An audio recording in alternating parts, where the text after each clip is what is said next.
Rasakno kumbahan koyo ngene iki. Akeh kumbahan koyo ngene lho.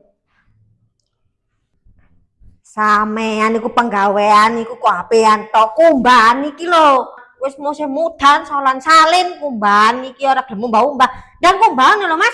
Boyokku iki lho wis pedhot rasane ngrasakno kumbahan koyo ngene iki. Akeh kumbahan koyo ngene lho. Kok